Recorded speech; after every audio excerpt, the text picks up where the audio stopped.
Wealth and rents are the issues that I want to talk about in this video. This is the 13th in our series on wealth, and in that series we've looked at the reasons why the wealthy in the UK have become wealthy. And one of those reasons is because they own a significant amount of the UK's land. The average person in the top 1% of wealth owners in the UK has total ownership of land worth more than £2 million out of their total wealth of more than £5 million. So you can see that land contributes a significant amount to the wealth of people in this country if they have a lot of that wealth. If they have very little wealth, then land contributes nothing at all, because then they're doing something else, which is paying rents. And that is the focus of what I want to talk about. That transfer of wealth between those who have no land to those who have land through the payment of rent. And this is a problem because the ownership of land in the UK is highly concentrated. It's most concentrated in Scotland, where a vast proportion of the total land mass is owned by a handful, well, a few hundred people.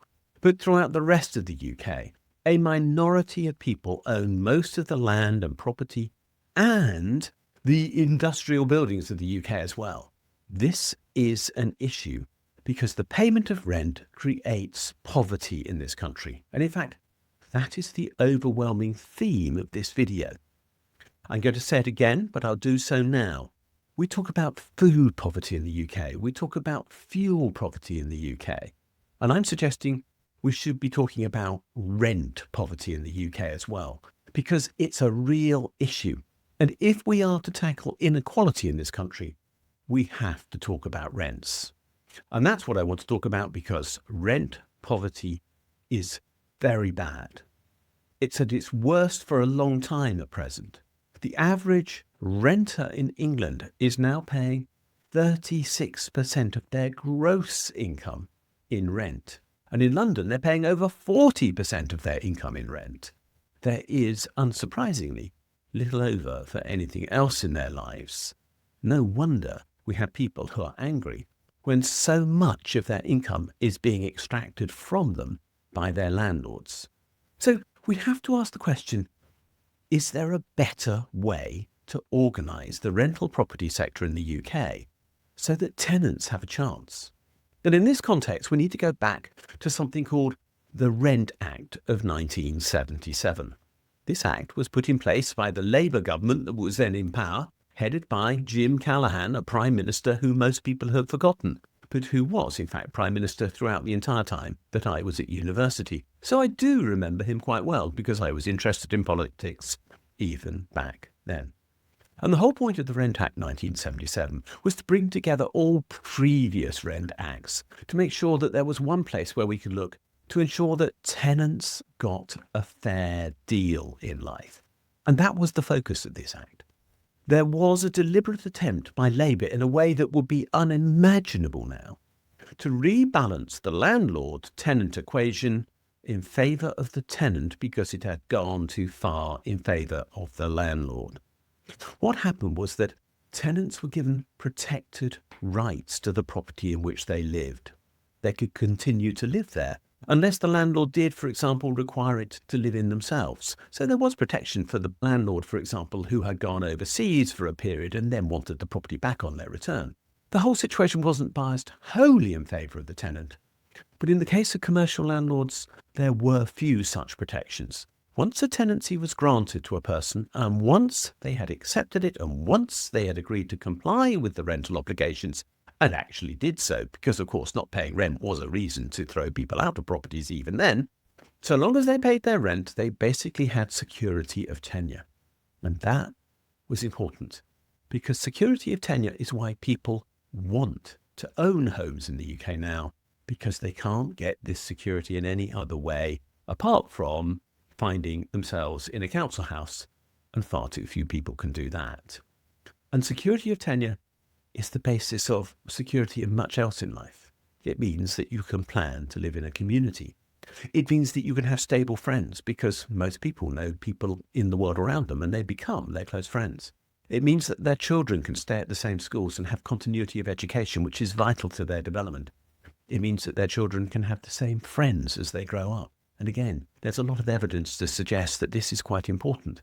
The fewer disruptions there are to a child's education, the more likely it is that that education will be successful.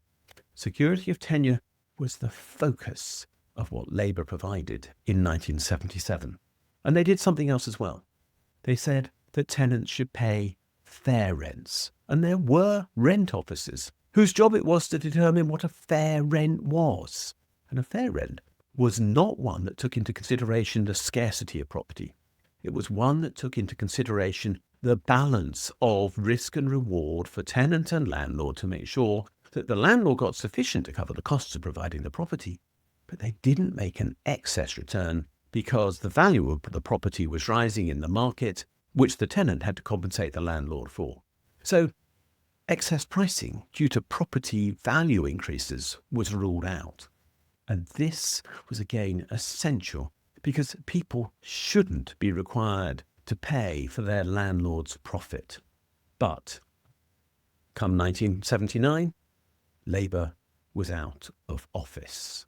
And what then happened was that Margaret Thatcher decided that she could no longer face the things that the Rent Act 1977 delivered. She didn't like the protection that it provided for the tenant against eviction and rent hikes. She didn't like the predictable, affordable rents for ordinary households that it provided. And she didn't like the fact that private renting could, in fact, deliver secure long-term housing for people. She wanted the opportunity for people to make speculative profit from renting once more. And in 1980, she introduced an act that got rid of some of the provisions of the Rent Act 1977. She introduced the concept of short-term tenancies, but it was in 1988 that she really overthrew Labour's Rent Act. In that year, she passed another act. And in this act, she basically threw out all the protections that the Rent Act 1977 provided. She decided to rebalance that equation again. She balanced the equation in favour of the landlord and against the tenant. And nobody has ever taken any steps since to redress the resulting inequalities that have arisen. Rents were deregulated, the rent officers disappeared, and short tenancies became the norm for periods of 6 months or so onwards, and it's now normal for no tenancy to be for a period of longer than 12 months, although of course they can roll onwards. But the opportunity to evict was made much easier, and that has become the case ever since. The reality is that homes were, as a consequence, turned into houses, and they weren't places for people to live.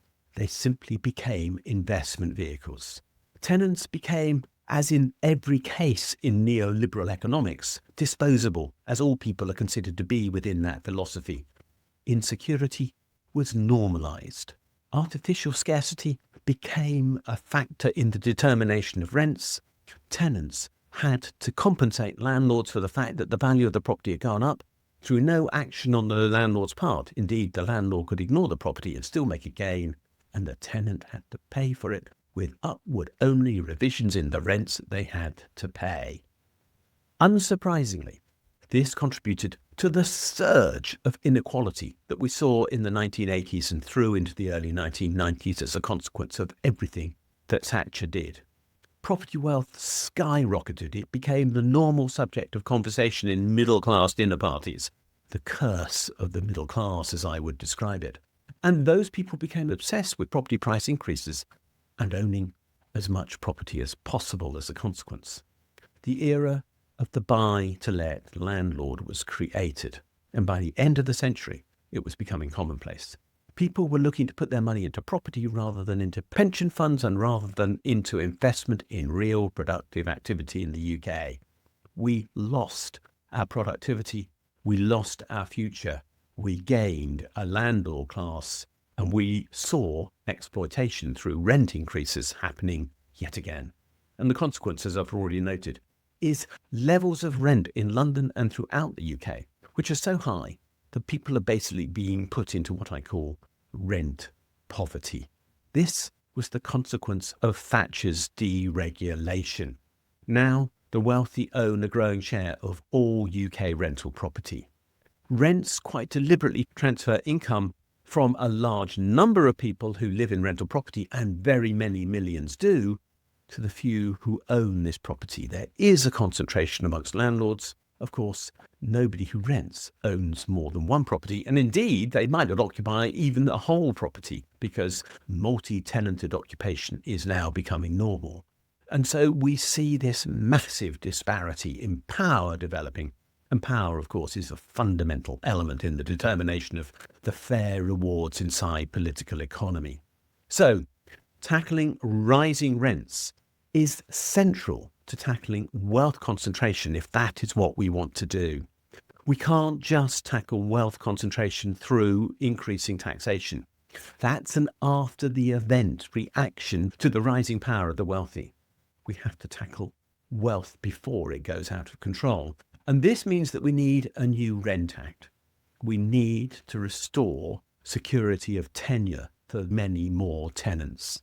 I'm not saying it needs to go back to where it was in 1977. Maybe the balance swung too far at that point. But we need to ensure that as many people as possible can be certain that they can live in accommodation for the long term. So the 12-month rental periods that many people have now are far too short. Rental periods need to be much longer. There needs to be a way of reviewing fair rents, and these might need to once again be subject to independent assessment. And there needs to be a rebalancing of power between the tenant and the landlord, and we need to ensure that homes are used as such and are not used as speculative assets. If we did, we would rebalance the wealth in our society. One of the major causes of anger that exists today would be removed. It isn't inevitable that we should have rent crises in the UK. Rent poverty is not necessary. If we did tackle rents and controlled them properly, we would reduce wealth concentration in this country. A new Rent Act is overdue. A government that was really worried about the anger in communities in the UK would deliver this. A government that was really worried about tackling the rise of neo-fascism in the UK would deliver this. If we don't, we are going to see growing anger, growing wealth inequality, and a failure of our communities. This is fundamental. Tackling our rent crisis is then essential if we are to build a sustainable future in the UK. What do you think? Do you think we should reintroduce rent controls? That's what we're asking in today's poll. Have a look at it and let us know your view. Thanks for watching this video. If you've enjoyed it, please do click the like and subscribe buttons because they do genuinely help us spread the word on YouTube.